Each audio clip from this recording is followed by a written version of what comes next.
क्या आप ध्यान तो लगाते हैं लेकिन मन भटकता रहता है?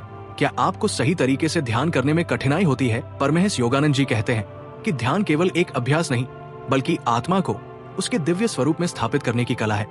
लेकिन अगर आसन, रीढ़ की स्थिति और दृष्टि का केंद्र ठीक ना हो तो ध्यान गहरा नहीं हो पाता। तो आखिर सही ध्यान लगाने की विधि क्या है?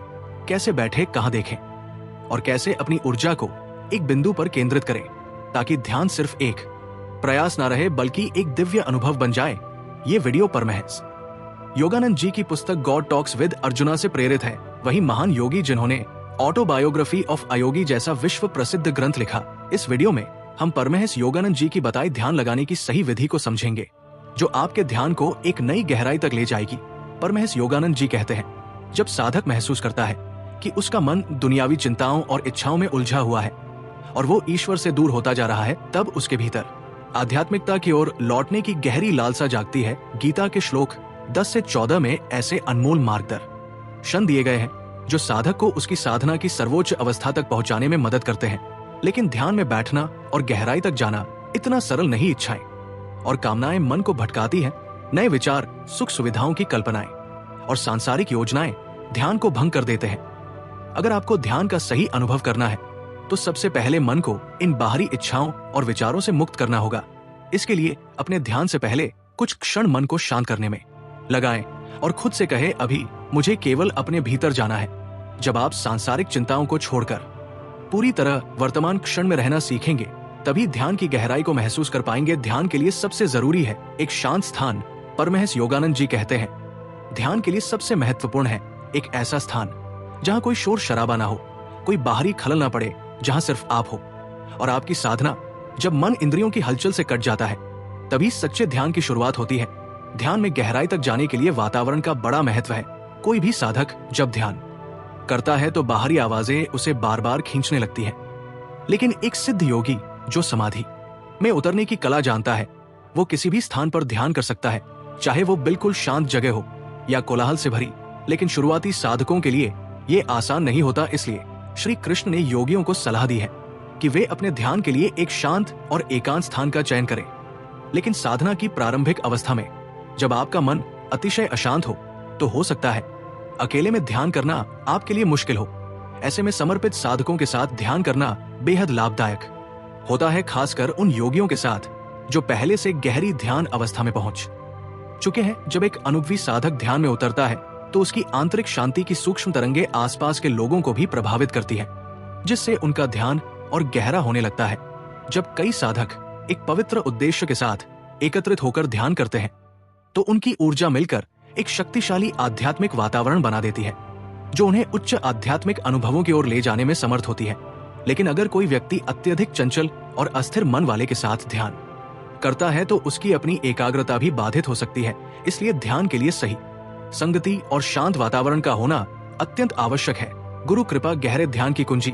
जब कोई व्यक्ति सच्चे मन से पूरी लगन के साथ ध्यान करता है तो वो सकारात्मक ऊर्जा का संचार करता है। ऐसे ध्यान से उत्पन्न होने वाली आध्यात्मिक तरंगे केवल स्वयं के लिए ही नहीं बल्कि आसपास के सभी साधकों के लिए प्रेरणादायक बन जाती है। जो योगी ध्यान में पूर्ण डूब जाते हैं वे स्वयं ईश्वर के दिव्य आशीर्वाद की किरणों को प्रसारित करने लगते हैं। उनके ध्यान से एक ऐसी ऊर्जा प्रवाहित होती है जो ईश्वर की उपस्थिति का एहसास कराती है। सच्चे साधकों के लिए गुरु का ध्यान बेहद प्रभावशाली होता है। जो शिष्य अपने गुरु से गहरे आत्मिक स्तर पर जुड़े होते हैं वे उनकी भौतिक उपस्थिति के बिना भी उनके सानिध्य को महसूस कर सकते हैं। जब ध्यान में साधक अपने गुरु की छवि को आध्यात्मिक नेत्र से देखता है और उनके साथ एकात्मता स्थापित करता है तो उसका ध्यान और अधिक गहरा और शक्तिशाली हो जाता है। यही गुरु शिष्य परंपरा का वास्तविक रहस्य है। गुरु का सानिध्य केवल बाहरी नहीं बल्कि आंतरिक रूप से भी सदैव साधक के साथ बना रहता है। ध्यान के दौरान महान योगियों की आध्यात्मिक ऊर्जा चुपचाप उन साधकों को प्रभावित करती है जो उनके साथ ध्यान कर रहे होते हैं, चाहे वे पास हो या दूर। यहाँ दूरी का कोई महत्व नहीं, क्योंकि ध्यान में केवल ऊर्जा और चेतना का प्रवाह कार्य करता है। जब कोई गहरी श्रद्धा और पूर्ण समर्पण के साथ अपने गुरु का स्मरण करता है तो उसकी साधना स्वतः ही एक नई शक्ति से भरने लगती है। गुरु की उपस्थिति मात्र एक विचार नहीं बल्कि एक जीवंत आध्यात्मिक प्रवाह है जो साधक को ईश्वर से जोड़ने वाले सेतु की तरह कार्य करता है। ध्यान साधना और आध्यात्मिक नेत्र का रहस्य सामान्य मन हमेशा भटकता रहता है, अस्थिर और अनुशासनहीन होता है। कभी कभी साधक ध्यान में थोड़े समय के लिए किसी एक वस्तु पर एकाग्र हो पाता है, जैसे कि ओम की ब्रह्मांडी ध्वनि, जिसे एक विशेष यौगिक विधि से सुना जा सकता है। लेकिन यह स्थायी नहीं रहता, क्योंकि मन प्राण शक्ति के साथ मस्तिष्क से होते हुए मेरुदंड के ऊर्जा केंद्रों से गुजरता है और फिर अनगिनत नाड़ी तंत्रों में फैल जाता है। इसी कारण साधारण मन को शरीर के विभिन्न बिंदुओं पर केंद्रित कहा जाता है। मुख्य रूप से इंद्रियों से जुड़ी संवेदनाओं में उलझा रहता है और बाहरी दुनिया के आकर्षणों में बजाता है। लेकिन जब साधक अपने ध्यान को शरीर और इंद्रियों की पकड़ से मुक्त कर केवल आज्ञा चक्र पर स्थिर कर लेता है, तभी वह ध्यान के वास्तविक स्वरूप को अनुभव कर सकता है। मन और प्राण शक्ति हमेशा द्वैत के अनुभव में उलझे रहते हैं। देखना, सुनना, सूंघना, स्वाद लेना और स्पर्श करना, ये दो आंखों से को देखता है, दो कानों से सुनता है, नासिका छिद्रों से सुगंध और दुर्गंध पहचानता है, जुबान से स्वाद लेता है और त्वचा के असंख्य बिंदुओं से हर संवेदना को महसूस करता है। इस निरंतर प्रवाह के कारण मन असंख्य भौतिक अनुभवों में बिखर जाता है, जिससे व्यक्ति केवल बाहरी जगत में उलझा रहता है और अनेक प्रकार की व्याकुलताओं से घिर जाता है। लेकिन जब योगी अपनी चित्त शक्ति और प्राण को इन बाहरी संवेदनाओं से व खींच कर एक ही बिंदु आध्यात्मिक नेत्र यानी आज्ञा चक्र पर केंद्रित कर लेता है, तब उसकी दृष्टि भौतिक संसार से हटकर अनंत ब्रह्मांडी चेतना की ओर मुड़ने लगती है। जब योगी गहरे ध्यान में प्रवेश करता है तो उसका मन स्वाभाविक रूप से एक बिंदु पर स्थिर होने लगता है और वह दिव्य आनंद में डूब जाता है। शुरुआत में साधक को केवल कुछ क्षणों के लिए ही शांति का अनुभव होता है, लेकिन जैसे जैसे उसकी साधना गहरा है, वो देखता है कि कभी मन ईश्वर में स्थिर रहता है और कभी फिर से सांसारिक विचारों की ओर खींचने लगता है। ध्यान की प्रकृति के साथ ये उतार चढ़ाव धीरे धीरे कम होने लगते हैं और चेतना निरंतर उसी बिंदु पर टिक जाती है। अब मन शायद ही कभी अशांत होता है। ये वही अवस्था है जहां ध्यान कोई प्रयास नहीं रह जाता, बल्कि सहज रूप से बहने वाला दिव्य आनंद बन जाता है। श्री कृष्ण गीता में बताते हैं कि ध्यान में सफलता तभी मिलती है जब योगी अपने मन और प्राण शक्ति को पूरी तरह बाहरी इंद्रियों से हटा ले। यदि वो ऐसा नहीं कर पाता तो भटकते हुए विचार बार बार ध्यान को तोड़ते रहेंगे। इंद्रियों से मिलने वाले अनुभव और उनसे उत्पन्न होने वाली मानसिक धारणाएं ही साधक को अस्थिर बनाए रखती है, जिससे ध्यान की गहराई तक पहुंचना कठिन हो जाता है। लेकिन जब साधक सही आसन में बैठकर अपनी चेतना को भ्रू मध्य यानी आज्ञा चक्र पर स्थिर करता है, तो वो वास्तविक योग का अनुभव करने लगता है, जहां अहंकार और आत्मा एकाकार होने लगते हैं। गहन ध्यान में प्रवेश करने पर मन धीरे धीरे इंद्रियों के बंधन से मुक्त होने लगता है। इस अवस्था में सांसारिक इच्छाएं और भावनाएं साधक को विचलित नहीं कर पाती। अहंकार स्वयं विलीन होने लगता है और आत्मा अपनी शुद्धतम अवस्था में प्रकट हो जाती है। यही है ध्यान का परम लक्ष्य, जहां साधक की अंतर चेतना मन और भावनाओं से परे जाकर केवल अपने वास्तविक स्वरूप चैतन्य ब्रह्मा में स्थापित हो जाती है। गीता में ध्यान की एक अत्यंत महत्वपूर्ण विधि का वर्णन है। योगी को अपनी रीढ़ गर्दन और सिर को स्थिर और सीधा रखना चाहिए और अपनी दृष्टि को नासिकाग्र अर्थात दोनों भौहों के बीच के भाग पर केंद्रित करना चाहिए। यही वो बिंदु है जहां आध्यात्मिक दृष्टि का द्वार खुलता है। ध्यान साधना में मेरुदंड की भूमिका। जब योगी ध्यान में बैठकर अपनी रीढ़ को सीधा रखता है तो ऊर्जा सहज रूप से सहस्रार की ओर प्रवाहित होने लगती है, जिससे गहरे आध्यात्मिक अनुभव प्रकट होते हैं। इसी कारण ध्यान में सही आसन और रीढ़ की स्थिरता को अत्यधिक महत्वपूर्ण माना गया है। जब ध्यान के दौरान योगी अपनी दृष्टि भ्रू मध्य पर स्थिर करता है तो धीरे धीरे एक दिव्य प्रकाश प्रकट होने लगता है, जिसे आध्यात्मिक नेत्र कहा जाता है। यही वह द्वार है जहां से साधक अपनी चेतना को सभी सीमाओं से मुक्त कर ईश्वरीय चेतना में विलीन कर सकता है। ध्यान की सफलता काफी हद तक इस बात पर निर्भर करती है कि शरीर की स्थिति कैसी है, क्योंकि मेरुदंड के माध्यम से प्रवाहित होने वाली प्राण शक्ति ही ध्यान को गहरा बनाती है। जब साधक ध्यान में लीन होता है तो उसकी जीवन ऊर्जा इंद्रियों की पकड़ से मुक्त होकर मेरुदंड के माध्यम से ऊपर की ओर प्रवाहित होती है और अंततः आज्ञा चक्र में केंद्रित हो जाती है। लेकिन यदि बैठने की मुद्रा सही ना हो तो ये ऊर्जा प्रवाह अवरुद्ध हो सकता है, जिससे ध्यान की गहराई कम हो जाती है और उसका प्रभाव भी कमजोर पड़ने लगता है। ध्यान में सफलता के लिए सही बैठने की विधि। ध्यान के लिए सही आसन बहुत महत्वपूर्ण है, क्योंकि ये ऊर्जा प्रवाह को नियंत्रित करता है और ध्यान को गहराई तक ले जाता है। सबसे पहले रीढ़ को सीधा और स्थिर रखे। गर्दन और सिर को भी सीधा रखना आवश्यक है। यदि शरीर झुका हुआ हो या ठुड्डी ऊपर नीचे झुकी हो तो मेरुदंड असंतुलित हो सकता है, जिससे तंत्रिका तंत्र पर दबाव पड़ता है और मस्तिष्क तक ऊर्जा प्रवाह बाधित हो सकता है। दूसरा, सहज और आरामदायक मुद्रा में बैठे सुखासन, सिद्धासन या पद्मासन ध्यान के लिए सर्वोत्तम माने जाते हैं। यदि ये कठिन लगे तो कुर्सी पर भी बैठ सकते हैं, बशर्ते कि रीढ़ पूरी तरह सीधी और तनाव मुक्त हो। तीसरा, कमर का सही झुकाव रखें। नाभि के पीछे मेरुदंड का निचला भाग थोड़ा सा आगे झुका होना चाहिए, जिससे शरीर संतुलित रहे। छाती को हल्का ऊपर उठाकर और कंधों को पीछे रखते हुए बैठें, ताकि रीढ़ सहज और तनाव मुक्त बनी रहे। चौथा, हाथों की स्थिति पर ध्यान दें। हथेलियों को ऊपर की ओर रखते हुए उन्हें जंघा और पेट के जोड़ पर रखें। इससे शरीर आगे नहीं झुकेगा और ऊर्जा संतुलित बनी रहेगी। पांचवा, आंख और ठुड्डी की स्थिति सही रखें। ठुड्डी को फर्श के समानांतर रखें, ताकि मस्तिष्क में ऊर्जा प्रवाहित होने का मार्ग खुला रहे और ध्यान के दौरान मानसिक स्थिरता बनी रहे। छठा, तनाव मुक्त रहे। शरीर की सभी मांसपेशियों को आराम दे, ताकि ध्यान में कोई बाधा न आए। ध्यान का वास्तविक प्रभाव तभी प्रकट होता है जब शरीर स्थिर और सहज हो, लेकिन भीतर ऊर्जा तीव्र गति से प्रवाहित हो रही हो। ध्यान की सही मुद्रा में बैठने से मेरुदंड में ऊर्जा प्रवाह सही बना रहता है। आध्यात्मिक नेत्र अर्थात आज्ञा चक्र को सक्रिय करने में सहायता मिलती है। ध्यान केंद्रित करने में सहूलियत होती है। शरीर में किसी प्रकार की थकान या दर्द महसूस नहीं होता, जिससे ध्यान अधिक देर तक किया जा सकता है। ध्यान की ये सही विधि साधक को केवल एकाग्रता ही नहीं, बल्कि गहरी आध्यात्मिक अनुभूति का अनुभव कराने में सहायक बनती है। जब शरीर स्थिर, रीढ़ सीधी और मन एक बिंदु पर केंद्रित हो जाता है, तभी ध्यान का असली प्रभाव प्रकट होता है। मेरुदंड की ये स्थिति न केवल तंत्रिकाओं से अनावश्यक दबाव हटाती है, बल्कि ऊर्जा के प्रवाह को सहज रूप से सिर के ऊपरी केंद्रों की ओर निर्देशित करती है। जब ये ऊर्जा पूरी तरह भूमध्य यानी दोनों भौं के बीच केंद्रित हो जाती है, तब योगी सच्चे ध्यान की गहराइयों में प्रवेश करने लगता है। ध्यान में आज्ञा चक्र की भूमिका और महत्व। दोनों आंखों के माध्यम से हम भौतिक संसार को देखते हैं, लेकिन ये दृष्टि हमें द्वैत का अनुभव कराती है, जहां हर वस्तु अलग अलग प्रतीत होती है और समस्त सृष्टि में व्याप्त वास्तविक एकता हमारी समझ से परे रह जाती है। जब कोई व्यक्ति बाहरी दुनिया में तल्लीन रहता है, तो उसकी आंखें निरंतर गतिशील बनी रहती है।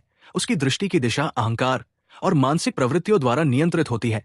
क्रोध, ईर्ष्या, प्रेम, घृणा या संकल्प जैसी भावनाएं आंखों की स्थिति और पलकों की गतिविधियों को प्रभावित करती है। अलग अलग मानसिक अवस्थाओं के कारण आंखों का झुकाव और गति बदलती रहती है, जिससे चेतना बाहरी संसार में उलझी रहती है और भीतर की शांति अनुभव नहीं कर पाती। लेकिन जब मन पूरी तरह एकाग्र हो जाता है, तो आंखें भी स्वाभाविक रूप से स्थिर हो जाती है। यही कारण है कि जब कोई व्यक्ति किसी विचार में पूरी तरह डूब जाता है, तो उसकी दृष्टि स्वतः ही एक बिंदु पर ठहर जाती है। जब योगी गहरे ध्यान में प्रवेश करता है, तो उसकी दृष्टि बाहरी द्वैत से हटकर एक ही बिंदु आध्यात्मिक नेत्र यानी आज्ञा चक्र पर केंद्रित हो जाती है, जहां से उसे दिव्य चेतना का अनुभव होने लगता है। आज्ञा चक्र वो केंद्र है जहां इच्छा शक्ति, ध्यान और दिव्य अनुभूति की ऊर्जा संग्रहित होती है। जब ध्यान गहराने लगता है, तो मन, इंद्रिया और आंखें स्वाभाविक रूप से शांत होने लगती है और साधक ईश्वरीय चेतना के संपर्क में आ जाता है। इसीलिए योग साधना में बार बार आज्ञा चक्र पर ध्यान केंद्रित करने की सलाह दी जाती है। यही वह द्वार है जहां से साधक माया के भ्रम से परे जाकर परम सत्य का साक्षात्कार करता है।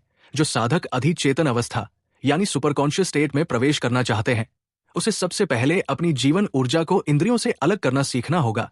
यह तभी संभव है जब वह अपनी दृष्टि और चित्त को आज्ञा चक्र पर स्थिर कर सके। यही वो केंद्र है जहां से योगी अपनी चेतना को बाहरी संसार से हटाकर भीतर की दिव्यता में लीन करने में समर्थ बनता है। जब दोनों आंखों की दृष्टि भ्रू मध्य पर स्थिर हो जाती है, तो मस्तिष्क में स्थित मध्य मेरु से प्रवाहित होने वाली द्वैत धर्मी ऊर्जा पुनः एक हो जाती है। यही वो अवस्था है जब साधक 3 रंगों वाला आध्यात्मिक नेत्र देखता है, जो वास्तव में मध्य मेरु में स्थित दिव्य नेत्र का प्रतिबिंब होता है। जब साधक ध्यान के माध्यम से अपनी जीवन ऊर्जा को बाहरी इंद्रियों से हटाकर आध्यात्मिक नेत्र में केंद्रित करता है, तो ये ऊर्जा पूरे शरीर में एक गहरी आंतरिक खिंचाव उत्पन्न करती है। जो इंद्रियां अब तक बाहरी संसार में बिखरी हुई थी, वे धीरे धीरे लौटकर अपनी मूल चेतना के स्रोत पर एकाग्र होने लगती है, जिससे ध्यान की गहराई बढ़ती जाती है। इसीलिए गीता में स्पष्ट रूप से बताया गया है कि योग में सफलता के लिए मन को भ्रू मध्य में केंद्रित करना सबसे आवश्यक है। इसे ही नासिकाग्र कहा गया है, जिसका अर्थ नाक का अग्रभाग नहीं बल्कि उसका मूल स्थान यानी दोनों भौं के बीच स्थित आज्ञा च आध्यात्मिक नेत्र ईश्वर दर्शन का रहस्यमय द्वार। जो प्रकाश आज्ञा चक्र में प्रकट होता है, वो कोई साधारण प्रकाश नहीं बल्कि एक दिव्य ज्योति होती है, जिसे आध्यात्मिक नेत्र कहा जाता है। यही संपूर्ण चेतना का केंद्र है, जहां से सभी इंद्रियों को शक्ति प्रवाहित होती है। यहीं पर योगी को वो दिव्य दृष्टि प्राप्त होती है, जिससे वह अपनी आत्मा के वास्तविक स्वरूप को पहचान सकता है। ये सर्वव्यापक दृष्टि है, जो केवल भौतिक संसार तक सीमित नहीं रहती, बल्कि पूरे ब्रह्मांड की चेतना से जुड़ती है। जब साधक आज्ञा चक्र पर ध्यान केंद्रित करता है, तो उसकी इंद्रियां भीतर की ओर मुड़ने लगती है। ये मन को स्थिर करने की सर्वोत्तम विधि है। जब आध्यात्मिक नेत्र पूर्ण रूप से प्रकाशित हो जाता है तो साधक आत्मा के वास्तविक स्वरूप का अनुभव करता है और भौतिक संसार की माया से परे चला जाता है। जब ध्यान गहरा होता है, योगी अपने शरीर को ईश्वरीय प्रकाश से निर्मित अनुभव करता है। ये वही दिव्य प्रकाश है जो ब्रह्मांड के हर कण में स्पंदित हो रहा है। ये साधारण रोशनी नहीं बल्कि ईश्वर की चेतना का प्रत्यक्ष अनुभव है। हमारी दो आंखें एक बार में केवल एक चीज पर ध्यान केंद्रित कर सकती है या फिर अलग अलग दिशाओं में देख सकती है, लेकिन आध्यात्मिक नेत्र की शक्ति अनंत है। ये एक साथ संपूर्ण ब्रह्मांड, सभी ऊर्जा तरंग और समस्त चेतना को देख सकता है।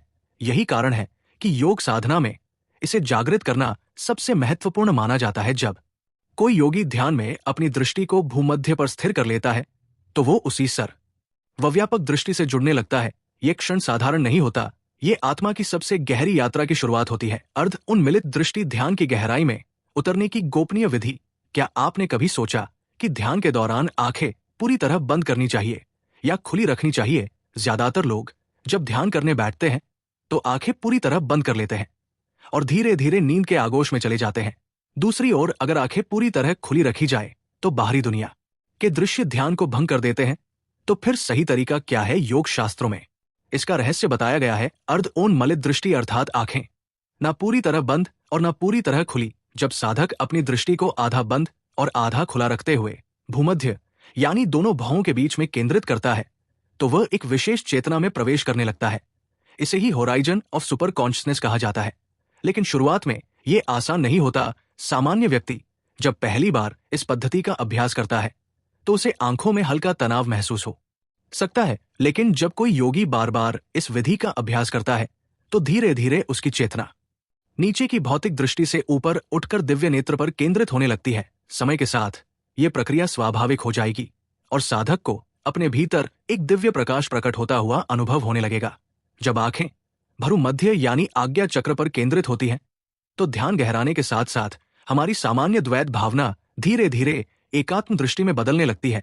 इस अवस्था में साधक को समस्त सृष्टि में केवल एक परमात्मा की लीलाम उपस्थिति का अनुभव होने लगता है। ध्यान में दिखने वाले दिव्य प्रकाश का रहस्य, अगर आप अपनी बंद आंखों पर हल्का सा दबाव डालें तो अंधेरे में भी प्रकाश की हल्की लहरें दिखाई देने लगती है।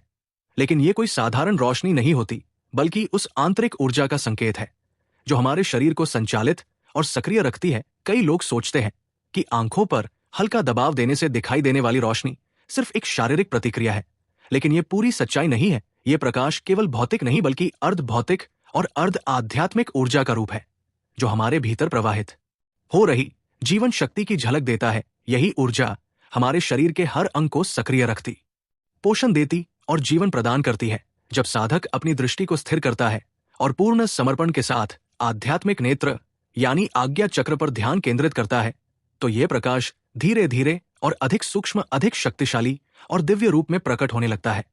अगर आप केवल आंखों पर दबाव डालकर इस प्रकाश को देखने की कोशिश करें तो ये केवल एक प्रारंभिक झलक होगी, लेकिन जब आप ध्यान की गहराइयों में उतरते हैं और अपनी दृष्टि को भ्रूमध्य पर एकाग्र कर देते हैं तब यही प्रकाश एक शुद्ध दिव्य ऊर्जा या कहे प्योर स्पिरिचुअल एनर्जी में बदलने लगता है। ये कोई साधारण प्रकाश नहीं है, ये आत्मा की जागृति की पहली झलक है।